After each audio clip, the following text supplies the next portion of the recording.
suka wajib ditontonnya. Walau tidak suka tetap wajib suka. Iya dong, kami memaksa Anda untuk tetap suka. Pokoknya Anda harus tetap suka. Suka. Oke, kembali lagi di Ini Bukan Podcast. Sekarang kita ada di bengkelnya RCB Custom. Sekarang sama ownernya langsung, sekaligus yang bikin konsepnya, bikin semuanya lah kayak Otaknya, dalangnya, dalang pelakunya. Dalang kayak penjahat tuh dalang. dalang itu kayak wayang kulit. Siapa ya namanya? Kenalin dong, Bang. Namanya Ya. Oke, nama saya Olo dari RCB Custom. Sebenarnya nama asli Tumpal Sialagan sih, tapi lebih akrabnya di dunia otomotif, modifikasi, dunia tukang las. Terakhir gak usah dibahas. Udah ngangkat dijatuhin lagi kan nggak lucu. Tukang las. Nyebutnya Bang Olo gitu. Bang, berapa lama udah berkecimpung di dunia modifikasi motor? Dari tahun berapa? Kalau berkecimpung sih mulai dari tahun 2004 ya, tapi kalau untuk diseriusin itu 2006. 2006 tuh udah buka bengkel. Oh, selama 2004 awalnya ikut orang dulu atau gimana? Enggak, main-main motor biasa aja. Modif-modif sendiri gitu kan. Emang karena awalnya ya hobi suka motor, hobi gitu. berakhirnya jadi pekerjaan. Akhirnya jadi pekerjaan. Hobi yang menghasilkan jadi penghasilan gitu. Emang pertama buka emang di daerah situ ya? Di Jagakarsa. Jagakarsa ya? Pertama buka di Jagakarsa, dan kita menempati tempat itu memang sudah sampai saat ini ya bisa dikatakan 20 tahunan lah ya. 20 tahunan. Gue sempet kaget Gun pas gue mau ke sana, ternyata udah dibongkar rata. Oke. Nah sekarang ternyata pindah, dan gue nggak tahu pindahnya kemana. Gue WhatsApp, ternyata pindahnya ini di jalan apa sih Gun? Ini Jalan Raya Lenteng Agung. Lenteng Agung ya? Stasiun ya? Persis dekat stasiun. Ya, halte stasiun. Jadi kalau ada yang mau modif-modif, apapun konsepnya, datang langsung, bisa sharing dulu lah ya. Ya. Dulu. Karena kan hasilnya itu tergantung kita ngobrol dulu ya. Iya, Nggak ada diskusi. rencana, Bang, modif kereta. Nggak ada rencana modif kereta. Kan motor udah sukses nih, kayak kita lihat di belakang. Ini ada lagi yang lewat nih. Biar kita omongin. Kalau untuk kereta kayaknya berat ya. Sejarah dari 2004. Masih inget nggak motor apa dulu yang dikerjain sampai 2006? Pertama kali. Jadi kalau pada awalnya sih karena 2004 itu sayanya tidak mampu untuk beli unit sebagai kendaraan transportasi sehari-hari ya. Jadi pada saat itu saya nyewa motor untuk aktivitas nyari ban bekas segala macam gitu kan. Nah, kebetulan ada yang pajang di jalan tuh dijual GL100. GL100 dijual. Nah, saya tanya berapa? 800.000. Nah, pada saat itu orang nggak tahu kalau GL100 itu nggak ada harganya deh dulu. Iya. Menurut orang gitu ya. Beda sama GLMax ya.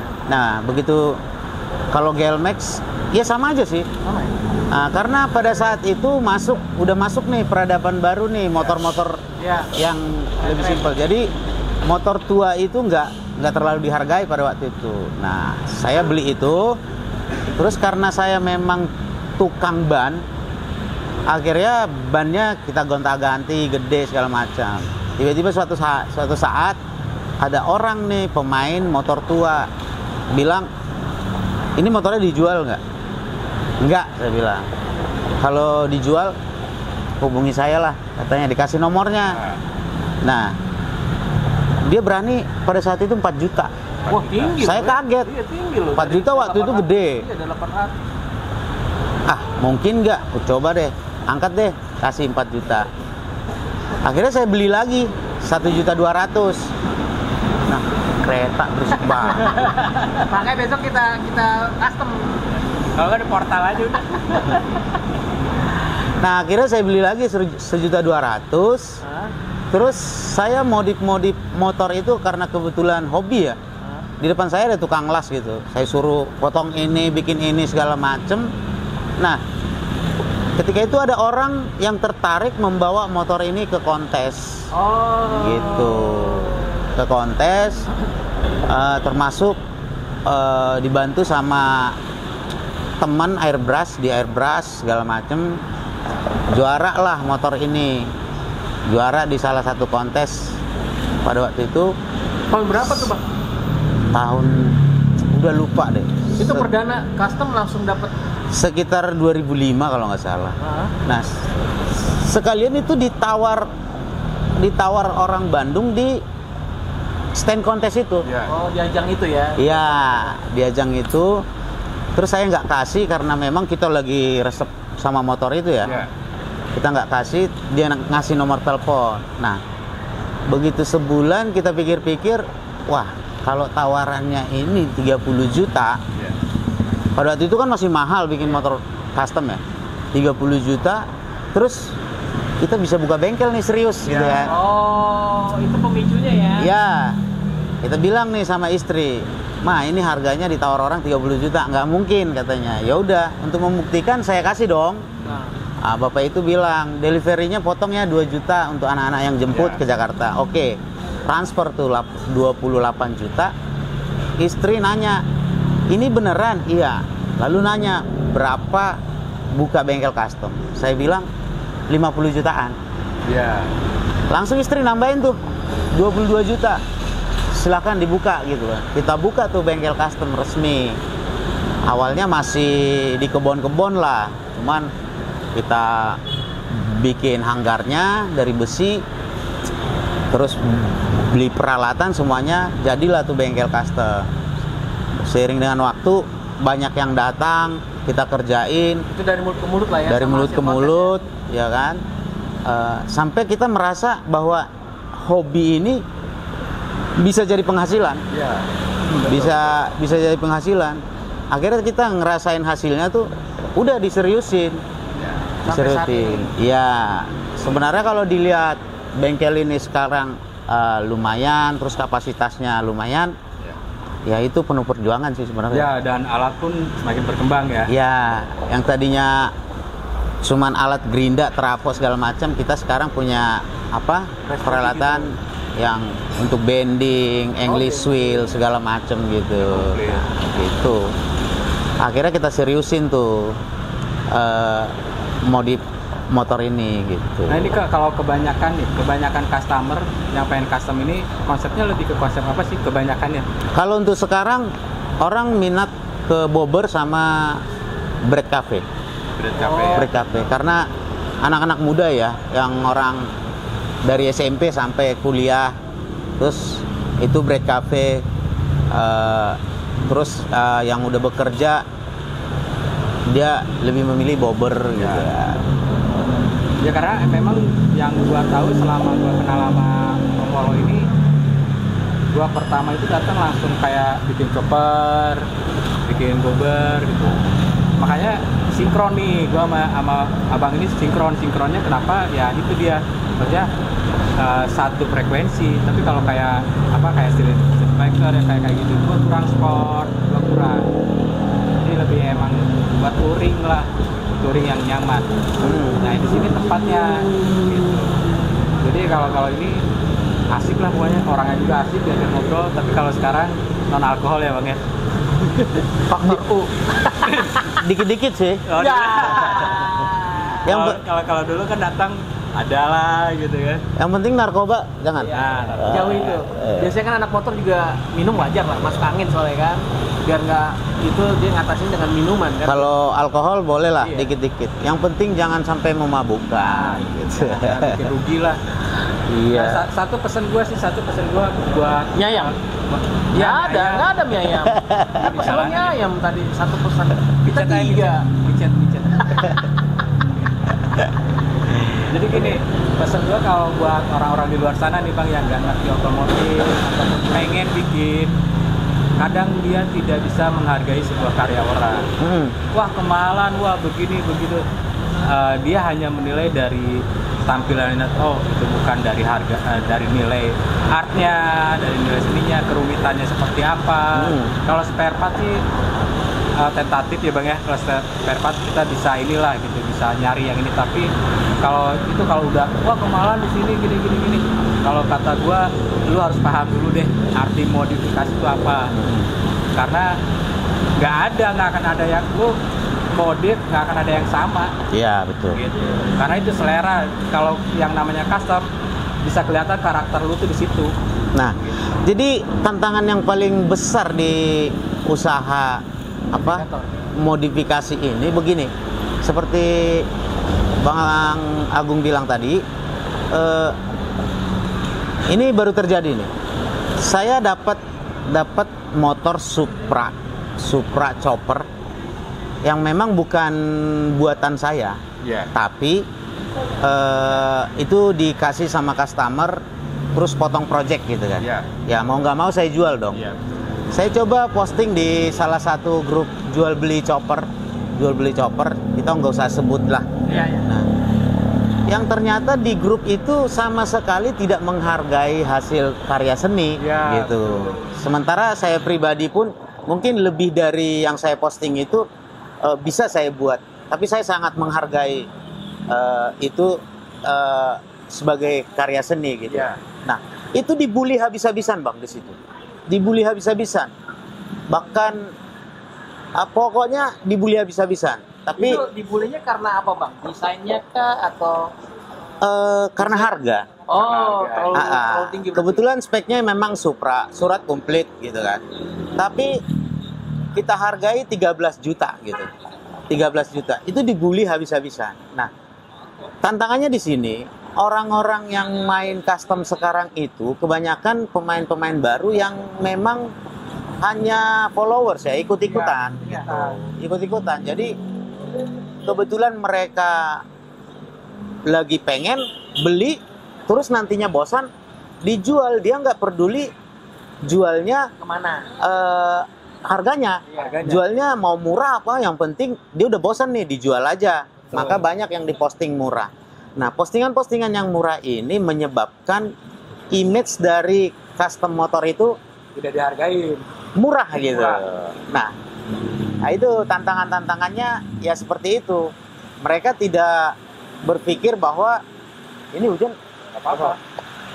Mereka tidak berpikir bahwa penilaian motor custom itu adalah sebuah penilaian yang memang harus spesifik ya, dari konsepnya, dari part yang dipakainya, terus dari estetika dari motor tersebut. Karena bagaimanapun pabrik tidak menjual ini. Betul, karena di standaran kalau ini handmade gitu loh. Nah, itu yang tidak dimengerti oleh audiens di luar sana. Sama idenya sih. Idenya. Di jalan kan ini kayaknya bagus sih diginiin gitu, bikin menarik gitu kan. Itu sebenarnya yang paling mahal itu. Nah, makanya gue selalu menghargai karya orang. Kenapa ya? Sebenarnya idenya itu yang benar-benar gue hargai, karena nggak gampang bikin kayak gitu. Iya, jadi permasalahannya karena memang mereka-mereka yang tidak menghargai sebuah hasil karya seni itu, ya permasalahannya hanya satu, mereka pengen punya, tapi mereka tidak melewati prosesnya. Makanya mereka hanya menilai itu dari kemampuan finansial mereka gitu. Tapi bang, kenapa rata-rata motor yang udah dimodif sama motor yang masih standaran pabrik itu dijual jatuh ya? Motor yang udah dimodif? Iya. Sebenarnya enggak. Yang membuat dia jatuh adalah orang-orang pemain baru tadi. Mereka ketika bosan, motor ini dijual semurah-murahnya agar laku. Nah, itu menimbulkan image bahwa motor custom itu murah. Nah, iya, padahal kan kalau dihitung-hitung balik lagi, itu kan nggak murah ngebangunnya. Ya. Itu. Nah, malah gini. Saking mahalnya motor, kayak Bang Polo aja. Sebenarnya itu motor bisa dilepas, yang gua mau. Itu saking mahalnya nilai dan historinya, dia mau ditawar berapapun nggak akan dilepas. enggak. Jadi sebenarnya motor custom, motor kesayangan itu nggak ada nilainya, abu-abu. Iya, itu yang benar kan. Tapi kan kebanyakan kayak gue lah orang awam. Ya. Katakanlah spesifik, gue nyari Tiger. Tiger kan banyak jenis nih, ada yang orisan sama yang udah custom. Terus tiba-tiba karena gue ngeliat custom, tapi kok kayak jatuh, beda sama yang ori gitu loh. Itu yang mau gue pertanyakan, kenapa? Padahal kan secara kalau dari biaya kan 2 kali lipat yang custom ya, ketimbang yang original pabrik gitu kan. Ya itu tadi yang dibilang Bang Kolo itu. Jadi emang orang yang baru main. Orangnya baru nginjak aspal lah istilahnya Iya. bahasa kita. Dia Baru pemain ya, baru hanya ikut-ikutan gitu, hanya ikut-ikutan. Karena dulu karena kan gua dari kecil main motor, main custom. Makanya pas gua pindah ke Jakarta ketemu Bang Kolo satu frekuensi. Nah, untuk pembangunan, Bang, katakanlah jenisnya Tiger. Dari 0 sampai jadi berikut itu berapa lama proses pengerjaannya? Kalau Ini yang kayak di belakang-belakang ini. Ini. kalau yang seperti progres yang lagi ada ini, Heeh. rata-rata itu 45 hari, 45 hari. tergantung konsepnya. Tapi kalau untuk sebuah motor yang benar-benar konsep, itu bisa sampai 3 bulan ya. Oh, Kalau yang benar-benar konsep. Ya. Nah, Dari tapi nol ya? tapi kalau yang model-model yang umum yang sudah biasa dikerjakan itu 45 hari sudah fix. Karena Bisa. udah template-nya ya. Udah. Kita sudah ada masternya semua. Sama harga. Harga ngaruh nggak sih dari kerumitan? Kalau harga ditentukan dari tingkat kerumitan konsep itu yang pertama. Yang kedua dari part yang dipakai oleh konsep tersebut. Yang ketiga kualitas bahan yang diminta. Oh, Nah. kayak 4 gitu ya. Iya. Jadi ya itu poinnya adalah jangan melihat wah mahal, tapi kita komunikasi dulu. Komunikasi dulu. Bagusnya sih sharing dulu. Ya, Sharing dulu. Antara pemilik sama modifikator. Kebanyakan kan yang gagal itu ya nggak ada sharing session gitu loh.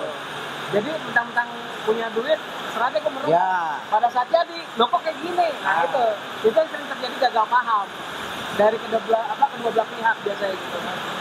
Nah, jadi kalau saya pribadi selalu saya undang diskusi dulu. Nah, Karena apa? Banyak orang yang pengen modifikasi langsung deal segala macam, tapi konsepnya sendiri dia tidak ngerti gitu. Tidak ngerti. Ketika sudah jadi tidak cocok dengan posisi ridingnya segala macam. Kalau saya harus diskusi dulu. Dan ketika progres 50% progres itu si customer nih harus sering datang untuk mengukur badan gitu. fitting ya, fitting. Iya, fitting. Atau diberlakukan juga ya di motor Iya. fitting. Demikianlah channel Agung Suka-Suka. Terima kasih banyak bagi Anda yang suka, tapi terima kasih bagi Anda tidak suka. Walau tidak suka, kita tetap suka. Walau channelnya membahas suka atau tidak suka, yang penting Anda suka. Karena bermatiin kacau seperti videonya. Karena beliau kontennya kacau juga. Jadi terima kasih yang sudah menonton. Ini Agung Suka-Suka. Mudah-mudahan melike, men-share sebanyak-banyaknya. Semoga sampeyan semua suka-suka. Mudah-mudahan semuanya masuk surga. Amin, amin, amin, Amin.